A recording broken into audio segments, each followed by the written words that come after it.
अल्ताफ हुसैन और एमक्यूएम को एस्टेब्लिशमेंट का लॉन्च करदा पौधा भी कहा जाता है। और ये भी सच है कि कराची ऑपरेशन में आर्म्ड फोर्सेस ने ही एमक्यूएम की ऐसी ईंट से ईंट बजाई थी कि फिर दोबारा कभी ये जमात पहले की तरह ताकत का मुजाहिरा नहीं कर सकी। लेकिन आपको किसी ने ये नहीं बताया होगा कि अल्ताफ हुसैन खुद एक फौजी थे और बाकायदा ट्रेनिंग के अलावा 1971 की जंग में भी शरीक रहे। फिर एक वक्त आया जब कराची का बच्चा बच्चा अल्ताफ हुसैन से मोहब्बत करता था। उनकी सिर्फ एक आवाज पर मिनटों में शहर, बाजार और सड़कें बंद हो जाया करती थीं और लोगों को बसों में भर भर कर जलसागाह ले जाया जाता था। उनकी तकरीर होती तो किसी न्यूज चैनल की मजाल ना थी कि कुछ और दिखा सकें। यहाँ तक कि ब्रेकिंग न्यूज और न्यूज बुलेटिन भी रुक जाया करते थे। पूरे शहर कराची के ना सिर्फ दरो दीवार बल्कि वहाँ बसे लोगों के दिलों में भी बस एक ही नारा रचा बसा था, जिए अल्ताफ। लेकिन आज ऐसा वक्त है कि नई जनरेशन को अल्ताफ का सिर्फ नाम याद है, बल्कि कुछ तो उन्हें एक मीम मेकर समझते हैं। ऐसा क्या हुआ कि अल्ताफ हुसैन आज लंदन में इंतहाई बेबसी की जिंदगी गुजार रहे हैं? क्यों उन्हें पाकिस्तान आने की इजाजत नहीं? और ऐसा क्या हुआ कि अल्ताफ हुसैन इंडिया जाकर रहना चाहते थे? ये सब और बहुत कुछ आप देख सकेंगे एम्पायर ऑफ स्टोरी की इस नई वीडियो में। दोस्तों, यूं तो अल्ताफ हुसैन और उनकी जमात पर इल्जाम लगाया जाता है कि वो एस्टेब्लिशमेंट का लॉन्च करदा पौधे थे, लेकिन इतनी बात जरूर है कि अल्ताफ हुसैन की परवरिश गवर्नमेंट क्वार्टर्स में रहते हुए ही हुई थी। अल्ताफ हुसैन के दादा मौलाना मुफ्ती रमजान हुसैन आगरा यूपी के मुफ्ती और आलिमे दीन थे और वालिद पाकिस्तान बनने से पहले हिंदुस्तान में स्टेशन मास्टर थे। आजादी के बाद उनके वालिद कराची में कारखाने में क्लर्क मुकर्रर हुए और उस दौरान ये घराना कराची में पहले ईबी सीना लाइंस और फिर जहांगीर रोड के सरकारी क्वार्टर्स में आबाद रहा। उन्हीं क्वार्टर्स में अल्ताफ हुसैन 17 सितंबर 1953 को कराची में पैदा हुए और पले बढ़े। 1969 में government boys secondary school jail road से मैट्रिक किया। 1970 में अल्ताफ हुसैन सिटी कॉलेज में इंटर साइंस के तालिबे इल्म थे जब जनरल याया खान ने नेशनल कैडेट सर्विस स्कीम शुरू की।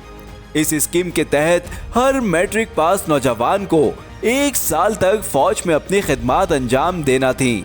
अल्ताफ हुसैन भी इस स्कीम के लिए बतौर कैडेट मुंतखब हुए।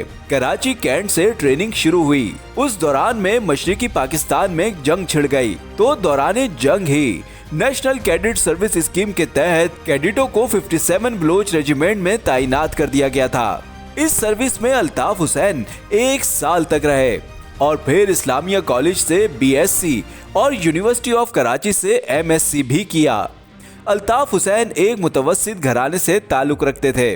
उनका ख्वाब था कि वो डॉक्टर बनकर पाकिस्तान की खिदमत करेंगे।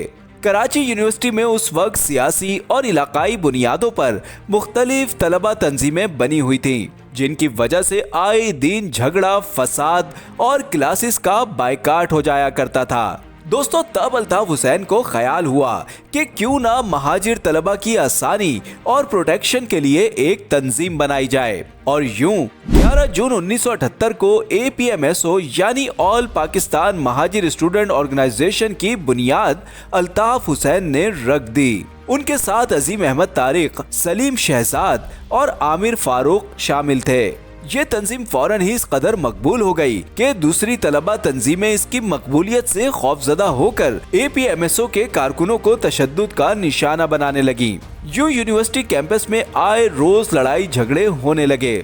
अल्ताफ हुसैन ने 1979 में बांग्लादेश में महसूर पाकिस्तानियों के हुकूक और उन्हें पाकिस्तान लाने के लिए खूब आवाज उठाई, तो उस वक्त के मार्शल लॉ गवर्नमेंट ने उन्हें गिरफ्तार कर लिया और 5 कोड़ों और 9 माह कैद की सजा सुनाई। अल्ताफ हुसैन 9 माह कैद में रहे और कोड़े भी खाए। आहिस्ता आहिस्ता ये तंजीम कराची, हैदराबाद और सिंध के बड़े शहरों में कदम जमाने लगी। कराची के महाजिर इलाके बहुत खुश थे और हर बड़े तालीमी इदारे में APMSO का गर्मजोशी से इस्तकबाल किया गया। मार्च 1984 में अल्ताफ हुसैन ने महाजिर कौमी मूवमेंट MQM बनाने का ऐलान किया। जुलाई 1997 में MQM का नाम महाजिर कौमी मूवमेंट से तब्दील करके मुत्तहदा कौमी मूवमेंट रख दिया गया था। कहा जाता है कि MQM इस्टेब्लिशमेंट के हाथों पली बढ़ी। क्या ये सच है? ये कहने की वजह ये थी कि उस वक्त तमाम सियासी जमातों के जोन और दफातर हुआ करते थे, लेकिन MQM ने अपने दफातर को सेक्टर और यूनिट का नाम दिया, जो कि किसी भी फौज ही में होता है। अलबत्ता ये कोई मजबूत दलील नहीं, क्योंकि अल्ताफ हुसैन खुद फौज में रह चुके थे, इसलिए ऐसी प्लानिंग करना उनके बाएं हाथ का खेल था। दोस्तों, MQM को बनाया फौज ने नहीं था, लेकिन इतनी बात जरूर है कि जनरल जियाउल हक MQM के लिए नरम गोशा रखते थे। यही वजह है कि उनके दौर में MQM खूब परवान चढ़ी और फली फूली। ये मैं अपनी तरफ से नहीं कह रहा, बल्कि MQM ही के लीडर फारूक सत्तार ने BBC को दिए इंटरव्यू में तस्लीम किया है। खैर, MQM का तफसीली जिक्र फिर कभी सही।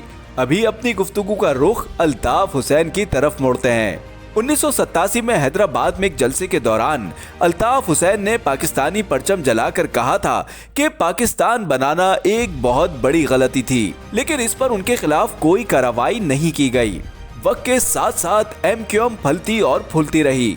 ये सच है कि जरा ही टाइम बाद अल्ताफ हुसैन ने अपनी पार्टी में अस्करी विंग बना डाला था, जो जबान और दिमाग की सियासत से ज्यादा धमकी और असलहे की पावर पर यकीन रखता था। फिर क्या था, अल्ताफ हुसैन को जबानदानी का फन तो हासिल था ही, उन्होंने अपनी तकरीरों से उर्दू बोलने वालों बिलखुसूस नौजवानों को ऐसा दीवाना किया कि 70% कराची MQM का हो गया। कराची में MQM का जलसा होता था। हजारों की तादाद में शरीक MQM के हामी पुरजोश नारे लगाते थे और शोर मचाते थे। इसी दौरान अल्ताफ हुसैन लाखों के इस नारे लगाते और शोर मचाते मजमे को स्टेज से हिदायत जारी करते, खामोश, और वहां मुकम्मल खामोशी छा जाती थी। 1992 में सिंध के दही इलाकों में सूरत हाल इंतहाई खराब हो गई। लिसानी बुनियाद पर कराची समेत सिंध भर में दंगा फसाद होने लगा, तो फौजी ऑपरेशन का आगाज किया गया। अल्ताफ हुसैन इस ऑपरेशन से कबल ही लंदन फरार हो चुके थे, और फिर वो दिन है और आज का दिन, वो कभी लौट कर नहीं आए। इस अरसे में अल्ताफ हुसैन अकेले लंदन में रिहाइश पजीर रहे, और अकेले रहने की वजह से वो जहनी इमराज, दबाव, मायूसी और नाकामी का शिकार होते चले गए। अल्ताफ हुसैन इसके बावजूद ड्रिंक लेते थे। BBC की रिपोर्ट के मुताबिक MQM लंदन के साबिक रहनुमा मोहम्मद अनवर ने कहा कि तारिक मीर ने तो अल्ताफ हुसैन के लिए एक फिटनेस सेंटर भी तलाश कर लिया, जहां उन्हें दाखिल करवाया गया ताकि शफायाब हो सकें, मगर वो नहीं माने। कराची के साबिक नाजिम और MQM छोड़कर पाक सर जमीन पार्टी बनाने वाले मुस्तफा कमाल बताते हैं, मुझे तो पता चल चुका था कि अल्ताफ हुसैन शराब के आदी हैं और अल्कोहल के बगैर नहीं रह सकते। रात 2 बजे हम घर आते तो वो नशे की हालत में टीवी पर लाइव बैठे हुए थे और वो जो दिल चाहता था वो बोल रहे होते।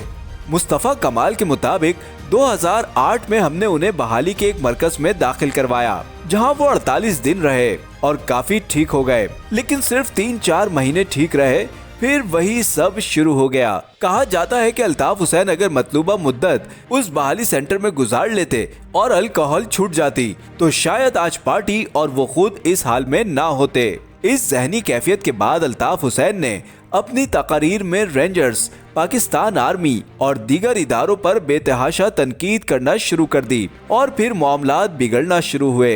12 जुलाई 2015 को अल्ताफ हुसैन की जानिब से टेलीफोनिक खिताब में रेंजर्स पर तनकीद की गई, जिसके बाद मुल्क के मुख्तलिफ शहरों में उनके खिलाफ 100 से ज्यादा मुकदमात दर्ज हुए थे। 22 अगस्त 2015 को ऐसी ही एक तकरीर के बाद उनके खिताब नशर करने पर लाहौर हाई कोर्ट की जानिब से पाबंदी लगा दी गई। इसके बाद तो अल्ताफ हुसैन गोया आपे से बाहर हो गए। उनकी एक वीडियो सामने आई जिसमें वो इंडिया का कौमी नगमा सारे जहां से अच्छा हिंदुस्तान हमारा गा रहे थे। 2015 में उन्होंने इंडिया, यूनाइटेड नेशंस और नेटो से मदद और मुदाखलत की अपील की और कहा कि पाकिस्तान में महाजिरों की मदद की जाए। यही नहीं बल्कि उन्होंने तो वजीर आजम नरेंद्र मोदी से ये तक इल्तिजा की कि उन्हें हिंदुस्तान की शहरियत दी जाए क्योंकि उनके आबाओ अजदाद वहाँ रह चुके हैं। अरे जरा रुकिए, बैरूनी मुदाखलत और इस किस्म की दरखास्तें तो उन दिनों होती थीं और आज भी होती आ रही हैं, क्या समझे। खैर इसके बाद अल्ताफ हुसैन एक दबंग लीडर से ज्यादा मीम मेकर और मजाहिया प्रोग्राम बनकर रह गए हैं। उनके चुटकुले बच्चों को हंसाने और देखने वालों को महसूस करने तक रह गए। अब शायद तारीख कभी अल्ताफ हुसैन को ऐसी ताकतवर सियासी लीडर के रूप में ना देख सके, लेकिन इतनी बात जरूर है कि अल्ताफ हुसैन से उर्दू बोलने वालों की बेतहाशा उम्मीदें वाबस्ता थीं, लेकिन शायद उनके गलत रास्ते के इंतखाब की वजह से ऐसा मुमकिन ना हो सका।